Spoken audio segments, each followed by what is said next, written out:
આપનું સ્વાગત છે।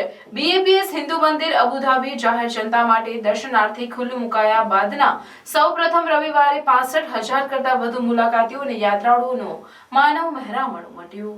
વસંત પંચમીના પવિત્ર દિવસે પરમ પૂજ્ય મહંત સ્વામી મહારાજ અને ભારતના પ્રધાનમંત્રી નરેન્દ્રભાઈ મોદીના હસ્તે લોકાર્પણ સંપન્ન થયા બાદ ત્યાર પછી દિવસોમાં अन्य अनेक विशिष्ट कार्यक्रमों हारमाळा योजाई हती, जेमां भारतना मूर्धन्य पूजनीय संत वर्यो तेमज अनेकविध क्षेत्रों प्रतिष्ठित महानुभावोए मंदिरना दर्शन बाद पोतानी हृदयरोमीमां वहावी हती। ताजेतरमां 1 मार्च बाद मंदिरना द्वार जाहेर जनता माटे खुल्ला मुकाया हता ने त्यारथी हजारोनी मेदनीनो प्रवाह मंदिर तरफ वहेवा लाग्यो हतो। 3 मार्च रविवाરના રોજ સવારે 40,000 અને સાંજે 25,000 એમ કુલ 65,000થી વધુ જનમેદની મંદિરની મુલાકાતે ઉમટી પડી હતી। દર્શનાર્થીઓના ભારે ધસારા વચ્ચે પણ સૌએ 2,000ના જૂથમાં વહેંચાઈને અત્યંત શાંતિ, ધીરજ અને શિસ્તપૂર્વક કતારબદ્ધ રીતે મંદિરની દિવ્ય ભવ્ય સૃષ્ટિને મન ભરીને માણી હતી। આ દિવ્ય ભવ્ય મંદિરને નિહાળીને મુલાકાતીઓએ અપૂર્વ શાંતિ અને ધન્યતાનો અનુભવ કર્યો હતો। સૌના હૃદય અહોભાવ અને અકલ્પ્ય અનુભૂતિથી તરબતર થઈ ગયા હતા। हजारों लोगों उपस्थिति वच्चे आवी शिस्त અને વ્યવસ્થા મેં હજુ સુધી નિહાળી નથી। મને ચિંતા હતી કે મારે કલાકો સુધી રાહ જોવી પડશે અને હું શાંતિથી દર્શન નહીં કરી શકું, પરંતુ અમને અદ્ભુત દર્શન થયા અને અત્યંત સંતુષ્ટિનો અનુભવ થયો। બીએપીએસના સ્વયંસેવકો અને મંદિરના સ્ટાફને ખૂબ ધન્યવાદ। લંડનના પ્રવીણ શાહે બીએપીએસ હિન્દુ મંદિર અબુધાબીની તેમની પ્રથમ મુલાકાત વિશે જણાવ્યું કે હજારોની જનમેદનીમાં પણ મારી શારીરિક તકલીફને ધ્યાનમાં રાખીને મંદિર સ્ટાફે જે રીતે મારી કાળજી લીધી તે અનોખું હતું। આટલા મોટા દર્શનાર્થી સમૂહને એક સ્થળેથી બીજે સ્થળે જે રીતે શાંતિથી વ્યવસ્થિત રીતે લઈ જવામાં આવી રહ્યા હતા તે મેં નિહાળ્યું। કેરળના બાલચંદ્રએ જણાવ્યું કે મને લાગી રહ્યું હતું કે અહીં ઉમટી પડેલા માનવ મહેરામણમાં હું ખોવાઈ જઈશ, પણ જે રીતે મંદિરની મુલાકાતનું સંચાલન કરવામાં આવ્યું તે જોતા મને આશ્ચર્ય થાય છે કે હું શાંતિથી દર્શનનો આનંદ માણી શક્યો। હું રાહ જોઈ રહ્યો છું કે મંદિરની બીજી મુલાકાતે ક્યારે આવું।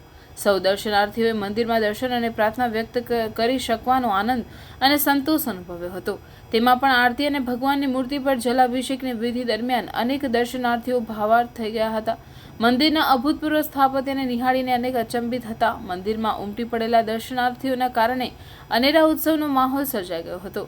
મંદિરના દર્શન કરવાની ઉત્સુકતાથી સભર એવા હજારો લોકો ખૂબ દૂર દૂરથી આવ્યા હતા અને સૌ કોઈને મંદિરના દર્શનથી અનેરી શાંતિ અને આનંદની અનુભૂતિ થઈ રહી હતી। દુબઈમાં 40 વર્ષથી રહેતા નેહા અને પંકજે કહ્યું કે અમે આ ક્ષણની આતુરતાપૂર્વક રાહ જોઈ રહ્યા હતા અને આ મંદિર અમારી સઘળી અપેક્ષાઓથી પણ ઉપર બિરાજે છે। ખરેખર આ એક અજાયબી છે। અમે ધન્યતા અનુભવીએ છીએ કે હવે અમારી પાસે પ્રાર્થના કરવા અને આધ્યાત્મિકતાનો અનુભવ કરવા માટે આવું સ્થાન છે। પોર્ટલેન્ડ યુએસના પિયુષ જણાવે છે કે આ મંદિર યુએઈના વિવિધતા અને સર્વસમાવેશતા જેવા મૂલ્યો પ્રતિબદ્ધતાનું પ્રતીક છે। વિવિધ સમુદાયો વચ્ચે એકતાનું આ મંદિર સુંદર પ્રતિનિધિ છે। મેક્સિકોના લુઈસે જણાવ્યું કે મંદિરનું સ્થાપત્ય અને પથ્થરોમાં કંડરાયેલી ઝીણામાં ઝીણી વિગતો અદ્ભુત છે।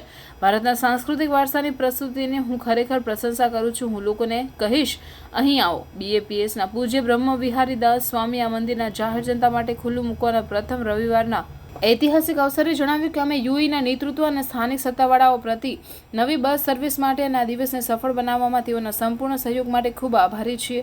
હું મંદિરના દર્શનાર્થીઓનો પણ મંદિરની મુલાકાત દરમિયાન તેઓની ધીરજ અને સમજણ માટે આભાર માનું છું। આધ્યાત્મિક દીવાદાંડી રૂપ આ મંદિર સંવાદિતાના પ્રતીક તરીકે તમામ વિભિન્ન પૃષ્ઠભૂમિઓ અને આસ્થા ધરાવતા લોકોને એકબીજાની નજીક લાવશે। યુએઈના નેતૃત્વ દ્વારા સહકારની ભાવનાનું વધુ એક ઉદાહરણ અબુધાબીથી બીએપીએસ હિન્દુ મંદિર સુધી નવા રૂટની ઘોષણા છે, જે સપ્તાહના અંતમાં મુલાકાતીઓને મંદિરના દર્શનમાં સહાયતારૂપ બનશે।